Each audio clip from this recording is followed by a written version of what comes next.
Jakarta, ibu kota Indonesia yang dinamis dan ramai. Tapi tahukah Anda bahwa di balik gudang-gedang, pencakar langitnya, kota ini menyimpan sejarah ribuan tahun yang penuh dengan perubahan nama dan kekuasaan? Mari kita telusuri perjalanan panjang kota ini.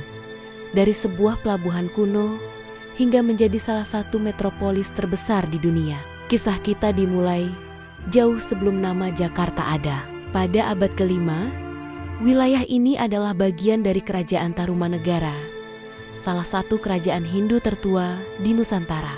Bukti keberadaannya seperti Prasasti Tugu menceritakan tentang perintah Raja Purnawarman untuk menggali kanal guna mengendalikan banjir, sebuah masalah yang masih relevan hingga hari ini. Seiring berjalannya waktu, kekuasaan bergeser, dan pada abad ke-12, sebuah pelabuhan perdagangan yang ramai bernama Sunda Kelapa muncul di bawah kendali Kerajaan Sunda. Selama berabad-abad, pelabuhan ini menjadi pusat perdagangan lada yang vital, menarik para pedagang dari seluruh Asia dan bahkan Eropa. Peta geopolitik berubah secara dramatis pada awal abad ke-16. Kekuatan baru, Kesultanan Demak, bangkit di Jawa, merasa terancam oleh ekspansi Demak dan kedatangan Portugis. Kerajaan Sunda membuat perjanjian dengan Portugis untuk membangun benteng.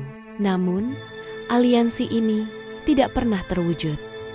Pada 22 Juni tahun 1527, pasukan gabungan dari Demak dan Cirebon di bawah pimpinan seorang pahlawan bernama Fathahilah menaklukkan Sunda Kelapa. Untuk merayakan kemenangan gemilang ini, Fathahilah mengganti nama kota menjadi Jayakarta, yang berarti kota kemenangan. Tanggal inilah yang hingga kini dirayakan sebagai hari jadi kota Jakarta. Kemenangan itu bukanlah akhir dari cerita. Pada awal abad ke-17, perusahaan Hindia Timur Belanda atau Foch tiba dengan ambisi perdagangan dan kolonial. Di bawah pimpinan Jan Pieterszoon Koen yang kejam, Foch melihat potensi strategis Jayakarta pada tahun 1619. Setelah konflik sengit, Koen menghancurkan Jayakarta hingga rata dengan tanah. Di atas reruntuhannya, ia membangun sebuah kota bergaya Eropa yang benar-benar baru, lengkap dengan benteng, gereja, dan jaringan kanal yang meniru kota-kota di Belanda. Kota ini diberi nama Batavia, nama Latin untuk tanah air nenek moyang bangsa Belanda. Batavia dengan cepat menjadi ratu dari timur, pusat administrasi dan komersial kekaisaran Belanda di Asia. Namun, di balik kemegahannya, kota ini juga menjadi tempat penindasan dan perbudakan. Selama lebih dari 300 tahun, Batavia menjadi simbol kekuasaan kolonial. Namun, Perang Dunia Kedua mengubah segalanya.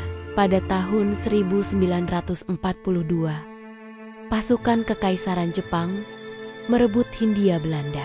Untuk menghapus pengaruh Barat dan mendapatkan dukungan lokal, pemerintah militer Jepang mengganti nama Batavia kembali ke nama yang berakar dari sejarahnya, Jakarta.